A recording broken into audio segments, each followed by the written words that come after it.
Ladies and gentlemen, CBS News has turned on Joe and Hunter. That might sound hyperbolic, but you have to ask yourself when one of the major news organizations or one of the major stations or companies, corporations, actually focused on Hunter and Joe and the IRS officials and the Central Intelligence officials and other officials that have come out and have essentially started impeachment. So there are felonies, according to the New York Post reporting, and according to the IRS official, speaking of CBS News this evening, there are felonies linked to Joe and Hunter. There were never any felonies linked to Trump. Okay? There's an indictment in New York because of misdemeanors that were elevated to a criminal, to a federal crime. A criminal statute. So a felony or criminal statute that Trump broke because of misdemeanors in New York that are elevated because of an imaginary federal statute that apparently he violated. And so really, what did Trump do? The FEC didn't find Trump.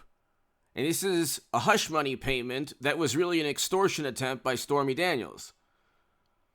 Okay, now you compare that to hundreds of millions of dollars going into shell companies run by Joe and Hunter. Not just Hunter, but Joe also, according to the New York Post reporting. Joe gave tacit approval and even more support to these companies because he was receiving 10% in terms of kickbacks according to the emails. So you have a situation where you have this Byzantine vast network of shell corporations, hundreds of millions of dollars going to the Bidens from people who have different interests than the United States of America, asking for and getting preferential treatment. Okay, U.S. foreign policy is being altered while Biden, both of them and others, accept money from other countries. That's according to the New York Post and the Daily Mail. Okay, you can disagree, you could say, oh my God, you can't prove anything, but you have more evidence than you ever had with Trump. So suspicion and distrust, disdain, these are emotions that you can only have for Trump, apparently.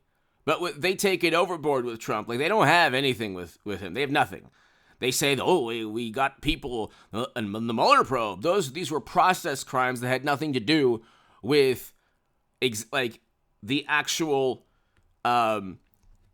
allegation against Trump, which was that he was a Kremlin operative. None of that was true. Okay, this happens to be true. It's so true that they suspended the New York Post. So you have to ask, what political side is suspending a publication? Not Trump. Who are the authoritarians here who want information, a ministry of information? So information that misinforms doesn't go to the public. So when they say, well, there was a fact check, that's a euphemism for a rebuttal. A fact check, for example, is the Yankees won the 1955 World Series. Wrong. Fact check, Brooklyn Dodgers. End of discussion. No more fact check. Okay? When they do these fact checks, it's a rebuttal or an opposing argument. So they do these fact checks on Biden and Hunter and his laptop and the hundreds of millions of dollars in likely graft and bribery schemes. And up until now, CBS News hasn't even really touched it.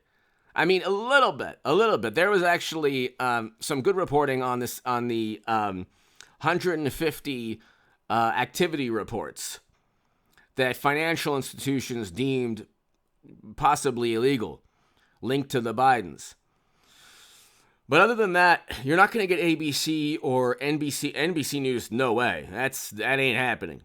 But CBS is now beginning talking about impeachment. I mean, this is all about impeachment. You have, while Joe is vice president, not only this with the excuse me, with the business deals from Hunter, but you also have the $5 million possible bribe that James Comer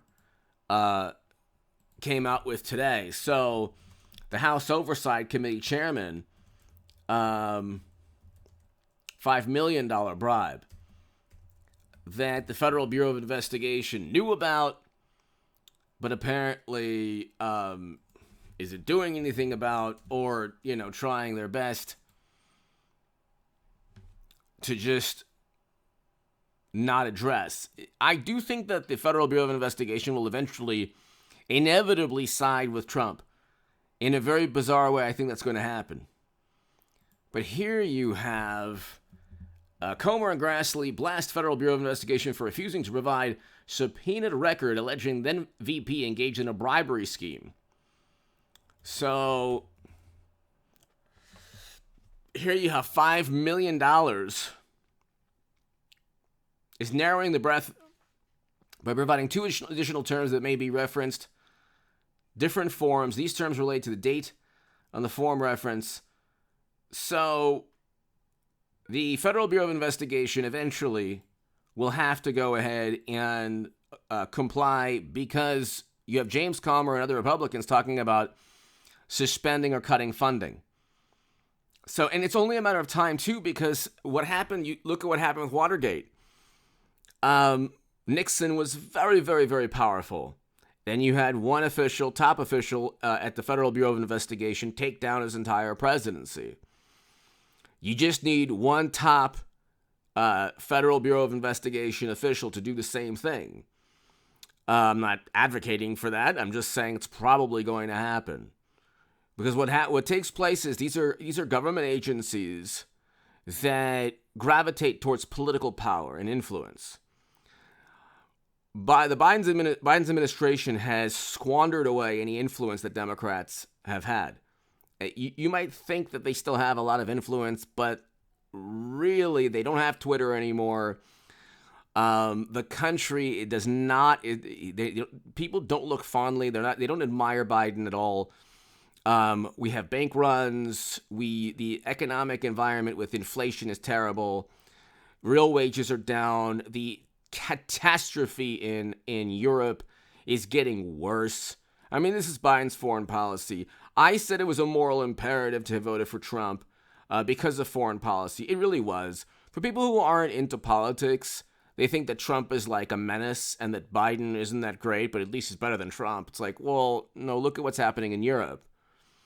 The level of suffering around the world has increased because Democrats are in office. That's not hyperbolic. That's the truth. There would not have been an invasion in Europe. And the invading country basically wanted Biden. They wouldn't have wanted Trump. Okay, because Trump would have prevented them from engaging in that terrible invasion. The last thing I think the invading country wanted was a settlement. And the country that was invaded is now in a dire situation. What was worth it? How did that country, how did Western interests, how did the alliance, how did our national security benefit from all the carnage? Of course it didn't. Of course it didn't. And the one country linked to, so Biden was supposed to be the top person in the U.S. government regarding that country, and that country is invaded under his watch. You don't have to be a rocket scientist to realize something's very corrupt and bizarre about the whole thing. But Democrats view themselves, they look in the mirror and they say, oh, we are so moral and just and wonderful. And the carnage and mayhem and chaos that they create or that they allow happens, not a problem. As long as Trump is, and then, you have graft, bribery, kickbacks, and pay-to-play schemes, quid pro quo. Now CBS News is talking about it. This is huge. Give me your thoughts. I mean, impeachment's around the corner, so give me your thoughts below. Hit